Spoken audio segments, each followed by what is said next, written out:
Bismillah, Alhamdulillah, Assalatu wassalamu ala Rasulillah Sayyidina wa Maulana Muhammad ibn Abdillah wa ala alihi wa ashabihi wa man tabi'ahu ila yaumil qiyamah. Asyhadu an la ilaha illallah wahdahu la syarika lah, syahadata man arada an yudhi'a nafsahu wa dal yaumal qiyamah. Wa asyhadu anna sayyidana wa nabiyyana wa maulana Muhammadan abduhu wa rasuluhu alladzi la rasula wa la nabiyya ba'dah. Allahumma shalli wa sallim wa barik ala sayyidina wa maulana Muhammadin. Allahumma shalli wa sallim wa barik ala sayyidina wa maulana Muhammadin wa ala alihi wa ashabihi wa atba'ihi alladhina i'tasamu bihablillahil matin wa kitabihil mubin, amma ba'd. Fa ya ibadallah, jamaah salatul Jumat rahimakumullah, ittaqullaha haqqa tuqatih wa la tamutunna illa wa antum muslimun.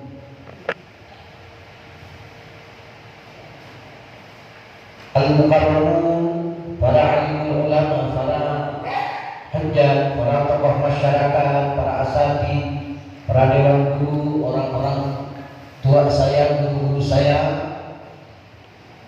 wabil khusus guru saya Bapak Ustaz Didin Haryadi, serta seluruh jamaah yang sama-sama berbahagia pada pagi hari ini. Mudah-mudahan perjuangan kita, langkah kita,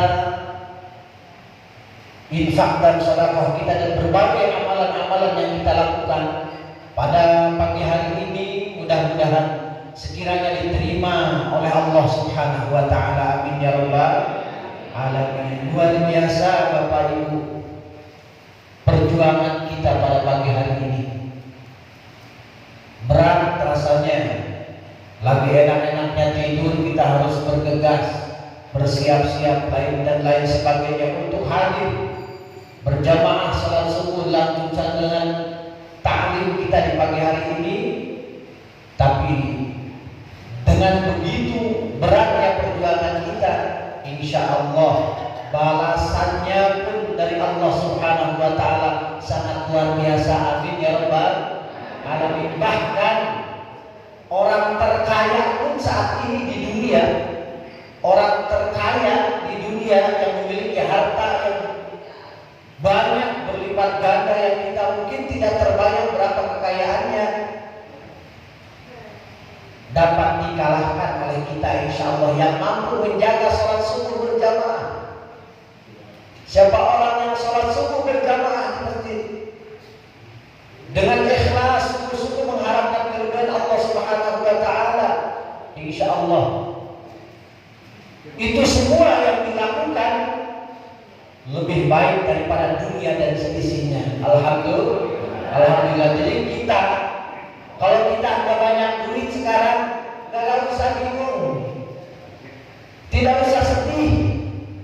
Insya Allah Allah bayar nanti di surga dengan kekayaan kita lebih daripada dunia dan segala isinya ini. Amin ya rabbal alamin. Alhamdulillah, luar biasa kita. Mudah-mudahan kita diberikan istiqomah menjalankan amalan-amalan ini, dan insya Allah bukan hanya ibu-ibu, bapak-bapak yang berjuang, yang mampu kita hadir di masjid yang kita sama-sama cintai ini, ya adik-adik kita ikut bersama untuk berjuang menghidupkan masjid ini, khususnya berjamaah salat subuh. Alhamdulillah, di kebanggaan yang sangat luar biasa Bapak-bapak, Ibu. Mudah-mudahan kita semua bukan hanya kumpul saat ini di dunia, bersama-sama di majlis ilmu, di majlis dzikir, bersama-sama di masjid ini, bahkan nanti insya Allah mudah-mudahan Allah kumpulkan kita di dalam surganya Allah Subhanahu wa taala. Amin ya rabbal alamin. Bapak hadirin yang dirahmati Allah Subhanahu wa taala, salawat dan salam mudah-mudahan selalu tercurah limpahkan kepada baginda alam Nabi Sallallahu Alaihi Wasallam. Beliau baginda Rasul yang sangat luar biasa, yang maha mulia, dimuliakan oleh yang maha mulia, yang menjadi sebab wujud segala sesuatu yang ada. Kita ada di dunia ini sebab diciptakannya baginda Rasul. Bahkan dunia dan segala isinya diciptakan sebab diciptakannya baginda Rasulullah Sallallahu Alaihi Wasallam, yang menjadi sebab wujud segala sesuatu yang ada. Allah berfirman dalam hadis qudsinya, laulaka lama khalaqtul afdal. Kalau seandainya bukan karena engkau ya Muhammad, aku tidak akan menciptakan dunia dan segala isinya. Bahkan alhamdulillah pada hari ini, insya Allah hari Ahad ini adalah Ahad terakhir di bulan Safar. Ahad minggu depan udah masuk bulan Maulid. Alhamdulillah kita senang hati menyambut bulan Maulid. Insya Allah di mana-mana banyak perayaan Maulid. Cinta kita, ungkapkan kecintaan kita pada baginda Rasulullah Sallallahu Alaihi Wasallam, manusia yang begitu dirindukan oleh surga, manusia yang menjadi sebab kita diterima amal ibadat kita. Jadi di dunia ini ada satu nama manusia yang kalau disebut, kalau tidak disebut di dalam sholat, tidak sah sholat kita. Siapa? Baginda Rasulullah Muhammad Sallallahu Alaihi Wasallam. Kita agak nyebut namanya saja, sekali sehari ada agak nyebut namanya, ibadat kita ditolak semua. Allahumma sholli ala Sayyidina Muhammad wa ala ali Sayyidina Muhammad menjadi rukun sholat di dalam madhab kita Imam Syafi'i. Kita agak nyebut nama Nabi Muhammad sehari saja, tidak diterima ibadat Islam kita. Maka manusia yang begitu mulia, begitu agung baginda Rasul, mari kita hidupkan sunnah-sunnahnya. Kita niatkan semua itu karena Allah, untuk mengharapkan dari Allah, untuk mencapai cintanya Allah dan Rasulnya. Insya Allah kelak di akhirat nanti kita dapat syafaatnya. Amin ya rabbal alamin. Syafaat baginda Rasul yang sangat dinantikan, bukan hanya oleh umatnya Nabi Muhammad, oleh seluruh manusia dari zamannya Nabi Adam sampai akhir zaman. Di saat semua rasul-rasul dan nabi-nabi tidak mampu memberikan syafaat kepada umatnya, hanya Nabi Muhammad yang mampu memberikan syafaat kepada umatnya, kepada seluruh manusia. Maka karena itu, mari kita bersama sering-sering perbanyak kita mendekatkan diri pada Allah, mengikuti sunnah-sunnah baginda Rasulullah, memperbanyak sholawat kepada baginda Rasulullah Muhammad Sallallahu Alaihi Wasallam. Ya Nabi salam alaika, ya Rasul salam salam alaika, ya Habib salam alaika,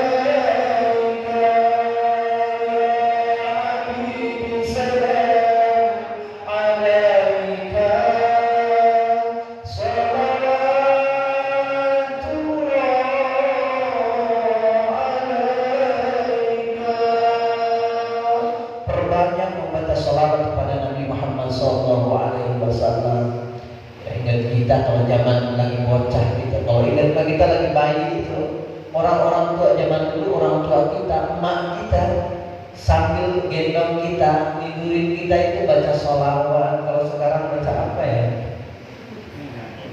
Orang-orang tua zaman dulu gitu, sambil nyanyi apa? ngambil nasi itu baca selawat yang dibaca itu, makanya berkah. Berkah Allah sambil baca selawat Allah. Selawat apa aja orang sambil gendong kita juga yang tidur, berkah anaknya pada berkah, pada taat pada Allah dan Rasulnya, jadi anak-anak yang soleh dan soleh. Kalau sekarang sambil nyanyi, ambilnya kemana gitu aja, kanannya pada keder gedenya itu, kagak tahu emaknya, kagak tahu bapaknya, itu ya. Kurang sayang emaknya, kurang sayang bapak. Kenapa? Karena didikannya, keberkahannya kurang. Maka karena itu kita insya Allah jamaah masjid ada hikmah yang sangat luar biasa ini, insya Allah akan perbanyak kita baca selawat kepada Nabi Muhammad. Kita di rumah mau makan baca selawat, lagi masak sambil baca selawat, potongnya diisi bawang, Allahumma sholli ala sayyidina Muhammad. Insya Allah berkah, sumber keberkahan. Makanya baginda Rasul bersabda, innama ana qasim wallahul mu'ti.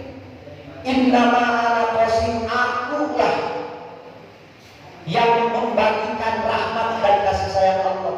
Sabda Rasul, Nabi Muhammad adalah satu hamba Allah, Rasulullah yang membagikan rahmat dan kasih sayang. Yang kita dapat rahmat, kebaikan, kasih sayang sekian kadarnya, Nabi Muhammad yang bagi, Allah yang memberi, Nabi Muhammad yang membagikan kadarnya. Maka karena itu sangat rugi kita kalau tidak mendekat kepada Nabi Muhammad. Kalau tidak mendekat kepada Nabi Muhammad, kalau kita tidak mengikuti jejak sunnah-sunnahnya Nabi Muhammad, kalau kita jauh daripada ajarannya Nabi Muhammad, sangat rugi insya. Maka karena itu kita sebagai hamba Allah yang beriman, kaum muslimin yang berbahagia, insya Allah kita akan memperbanyak selawat kepada Nabi Muhammad. Kita akan mengikuti sunnah-sunnah Nabi Muhammad. Subhanallah, sunnah Nabi Muhammad. Kalau definisi sunnah ya, kalau kita belajar lagi, definisi sunnah adalah apa tuh? Kalau menurut kita, sunnah itu setiap segala sesuatu yang jika dikerjakan dapat pahala, ditinggalkan nggak dapat apa-apa. Itu definisi ya, itu definisi umum. Kalau kita pahami, dikerjakan dapat pahala, ditinggalkan kita tidak dapat pahala, tidak dapat apa-apa, rugi kita. Maka ada sunnah yang kita tidak tinggalkan, tidak kita kerjakan, maka rugi kita, nggak dapat pahala dari Allah. Allah kasih kesempatan kita untuk meraih pahala dengan rahmat dan kasih sayangnya Allah dan cintanya baginda Rasul. Kita tidak lakukan, kita tinggalkan, maka rugi kita. Maka karena itu mari kita cari pahala sebanyak-banyaknya. Alhamdulillah pagi hari ini berjamaah, bahkan katanya tuh panitia tersebut saja menyiapkan kita bukan hanya santapan jasmani, udah disiapkan di sana. Santapan rohani kita sedang menuntut ilmunya Allah. Setelah ibadah kita ditutup dengan doa, kita mendengarkan nasihat-nasihat agama untuk masa depan kita yang insya Allah penuh dengan rahmat dan keridhaan Allah. Insya Allah nanti kita akan sarapan berjamaah. Santapannya semuanya sudah disiapkan, ini sangat luar biasa. Mudah-mudahan para pejuang kita ya, mungkin itu kan ada panitianya, ada yang masaknya, ibu-ibu itu, ada yang perjuangannya. Mudah-mudahan mereka yang terlibat semuanya insya Allah mendapatkan keberkahan dari Allah Subhanahu wa Ta'ala. Dosa-dosanya diampuni Allah Subhanahu wa Ta'ala, derajatnya diangkat oleh Allah Subhanahu wa Ta'ala kepada derajat yang dimuliakan oleh Allah Subhanahu wa Ta'ala. Kalau punya utang-utangnya insya Allah cepat dibayar dan dilunaskan oleh Allah Subhanahu wa Ta'ala. Kalau anaknya pada bandel, mudah-mudahan setelah ini yang terlibat kebaikan-kebaikan terutama di masjid yang mulia ini, insya Allah anaknya menjadi anak-anak yang taat semua kepada orang tuanya, taat kepada Allah dan Rasulnya, jadi anak yang soleh dan soleha. Amin ya rabbal alamin. Bapak hadirin yang dirahmati Allah Subhanahu wa taala, ungkapan ulama mengatakan, ada seorang ulama berkata bahwa an-nasu kulluhum halka illa al-alimun wal alimuna kulluhum halka illa al-amilun wal amiluna kulluhum halka illa al-mukhlisun. An-nasu kulluhum halka, setiap manusia siapapun itu semuanya akan binasa, semuanya akan hancur, tidak memiliki nilai apapun kebaikan di hadapan Allah Subhanahu wa taala. Mau pejabat, mau rakyat biasa, mau orang alim, orang pinter dibulin orang, mau orang siapapun itu, semuanya akan binasa, semuanya akan hancur, tidak memiliki nilai kebaikan apapun di hadapan Allah. Illal alimun, kecuali mereka-mereka yang memiliki ilmu pengetahuan, kecuali mereka-mereka yang alim, yang di dalam hati dan jiwanya ada ilmunya Allah Subhanahu wa taala.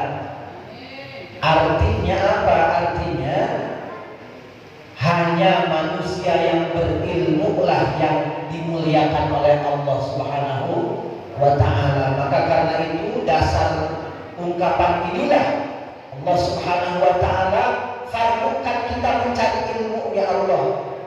Talabul ilmi fardhatun ala kulli muslimin. Mencari ilmu itu satu kewajiban bagi setiap kaum muslimin, artinya fardhu ain bagi setiap kaum muslimin siapapun itu mencari ilmunya Allah Subhanahu wa taala. Kenapa kita diwajibkan mencari ilmu? Karena kita orang hidup harus beramal. Kita manusia sosial, orang yang hidup harus beramal. Apa itu amal? Harus bekerja. Ya, kita itu tugas hidupnya harus ditugaskan oleh Allah untuk berusaha, bekerja.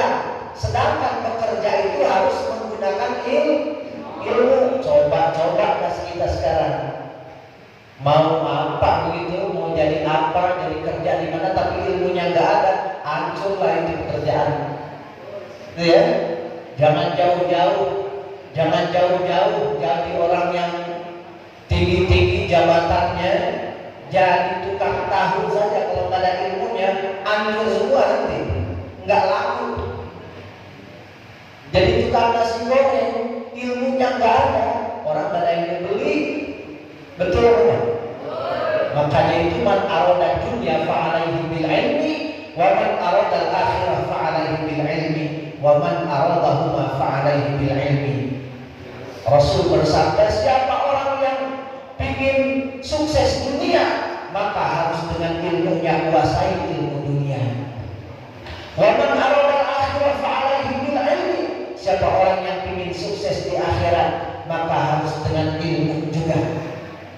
Ingin diterima amal ibadat kita harus dengan ilmu.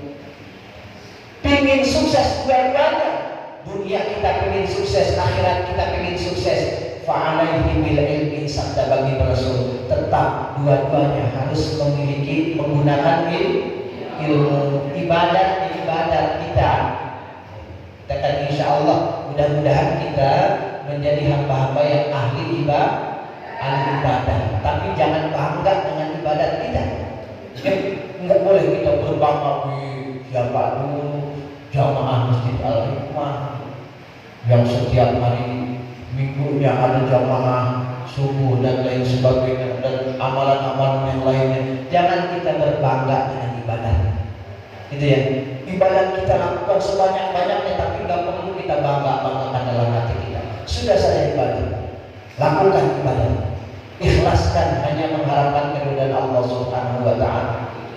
Kenapa? Karena belum tentu ibadat kita diterima. Al-Imam Ibnu Ruslan di dalam kitabnya Az-Zuhad mengatakan bahwa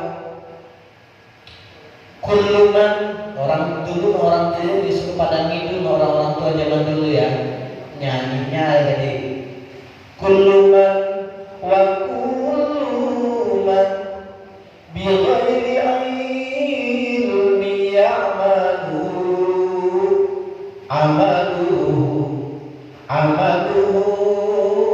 mardudatun la tuqbalu.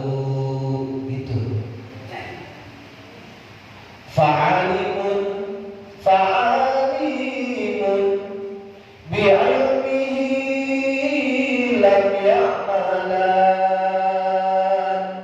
mu'adzabun min qabli ubadil wasan. Kulluman bighairi ilmin ya'malu a'maluhu mardudatun la tuqbalu. Setiap manusia, setiap orang, siapapun itu, bighairi ilmin ya'malu, yang dia beramal, dia beribadah, dia berbuat, tapi bighairi ilmin, tanpa berdasarkan ilmu, tanpa didasari dengan ilmu pengetahuan, maka a'maluhu mardudatun la tuqbalu. Amalnya, perbuatannya, kebaikannya mardudah, ditolak, la tuqbalu, tidak diterima oleh Allah Subhanahu wa taala. Na'udzubillahi min dzalik. Enggak dibayar oleh Allah, ibadat ma ibadat, salat ma salat, zakat ma zakat, puasa ma puasa, dan berbagai amalan-amalan yang lain yang kita lakukan, bersusah payah kita beramal saleh, tetapi enggak dibayar oleh Allah, enggak dikasih pahala oleh Allah, enggak diterima oleh Allah, bahkan ditolak oleh Allah Subhanahu wa taala. Kenapa? Karena dia beramal tanpa memakai, tanpa berlandaskan ilmu, tanpa dengan ilmunya. Na'udzubillahi min dzalik. Mau kita kerja enggak dibayar. Ada bapak-bapak rajin banget kerjanya mah. Berangkat pagi, bahkan karena jauh kerjanya, contoh ya, sebelum subuh dia udah siap-siap sholat subuh. Habis sholat subuh dia udah jalan. Anaknya belum bangun. Anaknya belum bangun, bapaknya udah jalan nyari rezeki. Kerja, pulang, udah malam, anaknya udah tidur lagi. Makanya anaknya nggak kenal sama bapaknya. Ya. Anaknya nggak kenal sama bapaknya. Pulang pagi, berangkat pagi, pulang malam. Berangkat anaknya masih tidur, pulangnya anak sudah tidur. Kapan ketemu bapaknya? Di mimpi, ketemu bapaknya. Istilah katanya kerja batin tulang. Habis itu akhir bulan nggak dibayar sama bosnya, nggak dibayar sama perusahaannya, rugi sangat. Begitulah umpama manusia yang beribadat, full ibadat, banyak banget amal perbuatannya, tapi nggak berlandaskan ilmu, nggak menggunakan ilmunya, maka ditolak oleh Allah Subhanahu wa taala. Alhamdulillah. Apa yang kita dapat? Yang kita dapat apa? Capek kan? Yang kita dapat capek. Kenapa?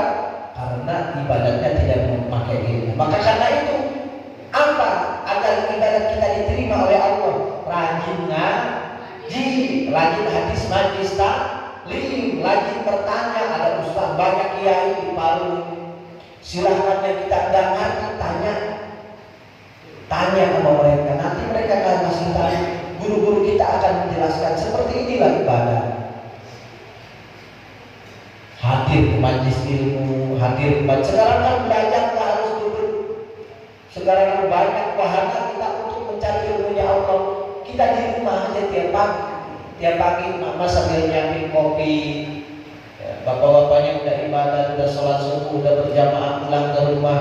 Setel TV cetrek, pasang TV itu, cari channel yang di sana ada wahana tolabul ilmi, mencari ilmu. Sambil duduk, sambil ngopi di rumah, kita dapat pahala tolabul ilmi, mencari ilmu. Kita dapat wawasan untuk kita amalkan ilmu itu. Subhanallah. Bahkan kalau zaman sekarang dari mulai anak TK sampai aki-aki, dari mulai ABG sampai ABT. ABT tahu ABT? Aki-aki bau tanah. Dari mulai yang muda sampai yang tua nggak lepas dari yang begini nih. Ya pas ditanya, saya amat sih bukan tujuan dulu. Lain cara kerjanya di sini, ya. Kerjanya di sini ngajarnya, kalau yang aktivitasnya ngajar tiap hari ngajar di sini. Zamannya si Covid ya. Dulu zamannya si Covid. Alhamdulillah kita bersyukur Covid udah mampus ya. Udah kabur dari Palu alhamdulillah. Insya Allah kita yakin udah nggak ada kita. Sudah nggak ada gitu-gitu. Insya Allah kita dilindungi dan dijaga oleh Allah Subhanahu Wa Taala. Kembali, ibadah kita insya Allah diterima di saat kita mau berusaha mencari ilmunya. Jangan cukup dengan ilmu yang kita sudah pelajari, terus tanpa henti, tanpa batas waktu dan ruang kita untuk mencari ilmunya Allah. Makanya Rasul sabdakan dalam sabdanya, thalabul ilmi minal mahdi ilal lahdi. Mencari ilmu itu dari mulai kita dilahirkan dalam goyang sampai kita masuk ke liang lahat. Pernah Bapak Ibu pernah ngikutin ke makam itu, ke gondang apa ke saja gitu ya. Kita punya saudara meninggal, kita nganterin ke sana. Pernah? Nah, sering ya. Sering, makanya kita kalau punya saudara, punya tetangga, punya keluarga, kita anterin. Nanti di sana udah siap Pak Ustadz, Pak Amil, ya, Kiai, Ustadz udah siap nanti selesai nguburin. Dalam madhab Imam Syafi'i disunnahkan untuk membacakan talqin, dibacain talqin sampai ada bahasanya begini dalam talqin itu. Kalau dipanggil ya Abdul Halim gitu ya. Sekarang bahasa orang Palunya kan kita kadang-kadang kagak ngerti karena bahasa Arab gitu ya. Padahal kalau bahasa Palu tuh begini nih, talqin itu, hei Abdul Halim, contoh saya udah mati dalam kubur nih, dari injak-injak tanahnya, keluarga udah pada nangis, udah siap-siap pulang. Ya yang waktu hidup, kita waktu hidup berjanji sama istri, sama suami sehidup semati gitu ya. Sehidup semati, apalagi masih muda, masih pacaran, sehidup semati. Begitu suaminya mati, enggak istrinya nemenin di situ. Baru-baru dikubur, balik dia juga sama. Jadi enggak ada kita yang hidup seperti itu ya. Kalau dibahasain talqin itu dalam bahasa kita, contoh, wahai Abdul Halim, engkau sekarang sudah ada di bawah tanah. Ya, di rombongan orang-orang yang sudah mati semua. Nanti akan datang dua malaikat kepadamu yang bertanya. Tapi jangan takut, jangan bimbang. Jangan takut, jangan bimbang. Mereka itu sama makhluk Allah. Malaikat Israel yang akan datang nanti, malaikat Munkar dan Nakir yang akan bertanya kepadamu nanti. Semua mereka itu juga sama dengan engkau makhluk Allah. Jadi sama-sama makhluk Allah, ngapa ditakutin gitu ya? Kalau orang beriman nanti akan bertanya kepadamu, man rabbuka, siapa Tuhanmu? Wa man nabiyyuka, wa man imamuka, wa ma qiblatuka, wa ma ikhwanuka. Makanya dihafalin dari sekarang namanya. Gitu ya. Dihafalin dari sekarang. Kalau ditanya begitu di jawabannya, nanti hafalin dari sekarang. Bukan begitu caranya. Tapi apa? Dekatkan diri kita kepada Allah, ibadat kita kepada Allah dengan sungguh-sungguh. Insya Allah nanti di saat kita masuk di alam kubur ditanya oleh malaikat Munkar dan Nakir, kita bisa jawab. Dan yang menjawab bukan lagi lidah yang ini, bukan lagi hafalan yang kita hafal sekarang, bukan. Al-yawma nakhtimu ala afwahihim wa tukallimuna aydihim wa tashhadu arjuluhum bima kanu yaksibun. Yang menjawab di sana tangan kita menjawab, kaki bersaksi, gitu ya. Jadi bukan lagi Allah Rabbi, bukan lagi lidah kita yang jawab. Tergantung amal perbuatan yang kita lakukan saat ini. Artinya mereka di saat di alam kubur masih diajari, masih belajar pada orang yang udah diinjak-injak tangannya, udah dipadetin begitu ya. Orang yang udah dibawa, udah dipakai padu segala rupa di situ. Diajarin apa Ustaz dari atas. Nanti diajarin ngobrol, nanti akan datang dua malaikat kepadamu. Tapi gak usah takut ya. Diajarin ngobrol, gak usah takut karena mereka juga sama makhluknya Allah. Mereka akan bertanya siapa Tuhanmu, siapa nabimu. Gak usah takut, jawab aja. Jawab Allahu Rabbi wa Muhammadun Nabi. Diajarin. Orang yang udah mati masih diajarin. Itu dalam madhab kita Imam Syafi'i, sunnah hukumnya. Itu ya. Artinya mencari ilmu tidak ada batasnya. Saya mau udah tua. Anak udah pada rumah tangga semua, udah dewasa, saya mau udah cuma tinggal menikmati hidup doang. Udah ada kewajiban yang tidak lepas dari usia, yaitu mencari ilmu. Yang muda wajib mencari ilmu, yang tua sama wajib mencari ilmu. Sampai kapan? Tidak ada batas waktunya. Kenapa? Karena Allah tugaskan kita mencari ilmu untuk kita amalkan dan untuk kita beramal dengan ilmunya. Karena dikatakan tadi oleh Imam Ruslan dalam kitab As-Sunnah, setiap orang yang beribadat tidak menggunakan ilmu, tidak berlandaskan ilmu, sholat dia cuma ikut-ikutan nih, orang-orang sholat, orang-orang nungging, dia nungging. Itu orang ngapain ya? Habis itu dia sujud kayak gitu, sujud namanya sujud, dia ikut. Berdiri lagi, lompat, ikut-ikutan aja, ikut-ikutan. Gitu. Itu hati-hati, nanti ibadat kita ditolak oleh Allah. Agar ibadat kita diterima oleh Allah apa? Belajar, nanya. Pak Ustaz, kok sholat itu begitu? Oh iya, ini ilmunya. Rukun sholat ada sekian, batalnya sholat ada sekian, syaratnya sholat sekian. Diajari sama guru. Orang-orang dulu, anak-anak dulu kan bacaan sholat itu dari mulai kecil diajarin gitu ya. Lagi belajar ngomong aja kan diajarin. Sekarang mah Masya Allah, anak-anak kalau nggak diajarin ngaji nih sekarang, Masya Allah, udah gede lu nggak tahu bacaan sholat, gitu ya, nggak tahu sifat 20 wujud qidam kalau cuma di kampung Jati doang mungkin yang masih tahu. Di belah sono, tanya begitu anak mana bareng-bareng sini, wujud qidam pengong tak hafal yang begituan. Zaman sekarang udah lebih hafal apa yang ada di dalam HP, udah hafal kayak gitu, yang begitu. Dan Masya Allah, orang zaman dulu kan pagi-pagi gitu ya, diajarin sifat 20, diajarin bacaan sholat. Di mana yang ngajarin itu? Di pengajian. Karena bapaknya sibuk kerja. Maka karena itu jangan kita wariskan kepada anak-anak kita kebodohan, jauh daripada ajaran agama. Kita didik mereka, kita arahkan mereka. Kalau nggak mampu kita sebagai orang tuanya untuk mengajarkan mereka, mereka titipkan kepada guru-guru, banyak kiai-kiai, banyak ustaz, banyak guru yang bisa mendidik dan mengajarkan mereka. Mengalihkan tugas fungsi kewajiban orang tua kepada mereka. Bapak hadirin yang dirahmati Allah Subhanahu wa taala.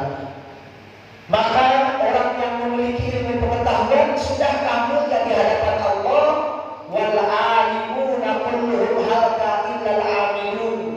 Orang-orang yang berilmu, orang yang sudah belajar, memiliki ilmu pengetahuan, mondok, ngaji, sekolah, kuliah sampai S2, S3, S banyak banget. Apakah cukup mereka mulia di hadapan Allah? Jangan bangga dulu dengan ilmu, wahai orang-orang yang alim.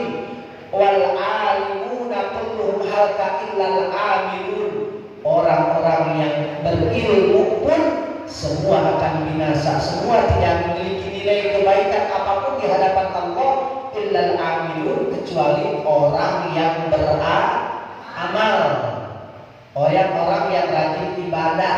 Orang pintar doang ibadahnya enggak, nihil hidupnya, enggak ada kemuliaan di hadapan Allah. Gitu ya. Setelah orang itu berilmu, wah pangkatnya mah hebat. Tuh, nggak mungkin di atasnya engkongnya doktor, engkongnya kiai. Ya kalau nggak rajin ibadah buat apa? Kalau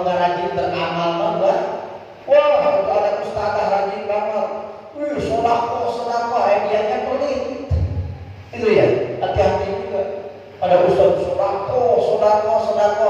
Ustaz duitnya banyak, gak pernah mau sodako, cuma ngomong doang, berarti tidak mengamalkan ilmunya. Maka ingat kata Imam Ibnu Ruslan juga, wa fa'alimun bi ilmihi lam ya'malan mu'addadun min qabli ubadil wasan. Orang yang berilmu yang tidak mengamalkan ilmunya diadab oleh Allah Subhanahu wa taala jauh sebelum para penyembah berhala diadab. Orang yang menyembah berhala akan diadab oleh Allah, tapi nanti yang didahulukan adalah orang alim, orang berilmu yang ilmunya tidak diamalkan. Na'udzubillah, ini diancam oleh Allah, akan diadab oleh Allah karena mereka memiliki ilmu tapi tidak diamalkan ilmunya.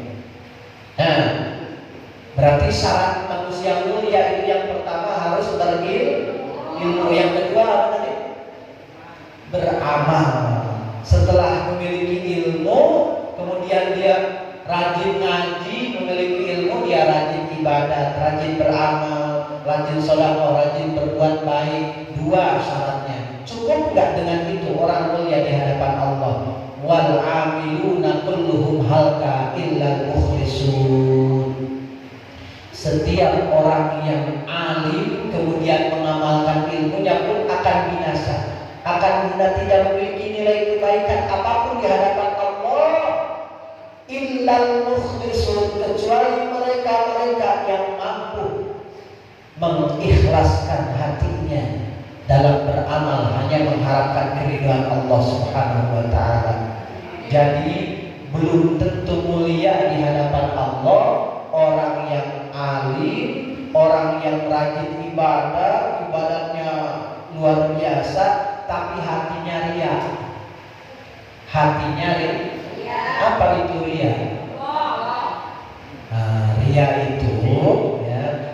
itu kalau dalam bahasa kampung Jati belah sini mah nih, pinginnya mah dipuji mulu, pingin dilihat orang beramal itu, rajin ke masjid, dari rumah itu rajin banget ke masjidnya, tapi niatnya ya kalau saya rajin ke masjid nih, nanti orang-orang juga kan lihat gitu ya, nanti orang bilang misalnya orang baik gitu ya, biar orang-orang lihat saya ini orang baik. Orang-orang melihat nanti orang ahli ibadah saya ini. Nggak usah niat seperti itu, ikhlas saja karena Allah. Orang bilang apa bodo amat gitu ya. Manusia tetangga bilang apa bodo amat. Yang penting kita baik, kita ibadah kepada Allah, ikhlas karena Allah. Tapi jangan juga kita nggak anggap di tetangga kita. Tetap juga kita harus menjaga perasaan mereka. Maka dalam hidup ini ada dua jalur. Hablum minallah kita harus bagus, hablum minannas pun harus bagus, gitu ya. Kita rajin ibadahnya kepada Allah, tapi sama tetangga orang semenggah, gitu ya. Sama saudara nggak semua orang semenggah, bisa sama tetangga, masya Allah. Kagak ada yang akur sama tetangga dia mah begitu ya. Tapi ibadahnya mah rajin, hati-hati juga. Hidup ini ada dua jalannya. Pertama jalur yang langsung dengan Allah, yang kedua sesama manusia. Bahkan bukan hanya manusia, dengan sesama makhluknya Allah. Dengan manusia baik, dengan hewan kita juga